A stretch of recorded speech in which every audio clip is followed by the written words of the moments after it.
In this lesson, we're going to learn about the kingdom Protista, protists if you like. We do not think about this kingdom very often. My guess is because the organisms in this kingdom are very tiny. So if we don't see them, we don't think about them, right? But nonetheless, they are very important. Let's look at the characteristics of the organisms in this kingdom.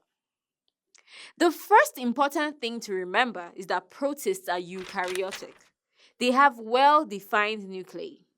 Protists generally are unicellular organisms, that is, they are composed of single cells. Most protists live in aquatic environments. They like water and wet environments. They reproduce largely via binary fission, in which case a protist basically divides into two new protists. Some protists also reproduce sexually, producing male and female gametes that fuse and develop into a new protist. Organisms in Kingdom Protista are grouped into four major phyla: Protozoa, Euglenophyta, Chrysophyta, and Pyrophyta. There are protists like Paramecium and amoeba that exhibit features characteristic of animals.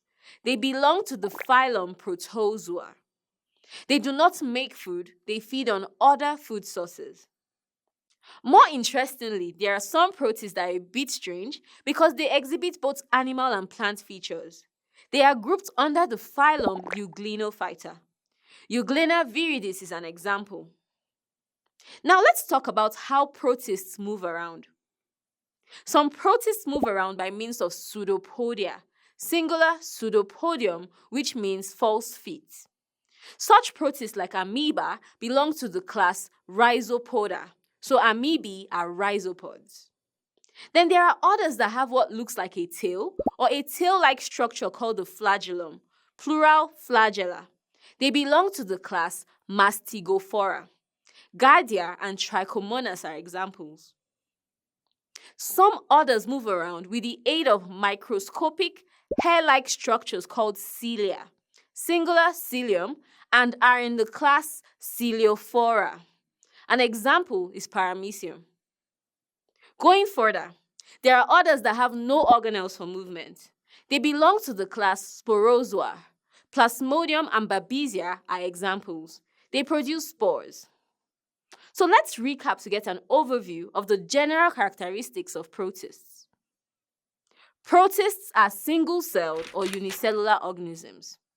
They are also eukaryotic, meaning they have well-defined and distinct nuclei. They can move either by the aid of hair-like structures called cilia, tail-like structures called flagella, or pseudopodia when they are amoeboid in shape.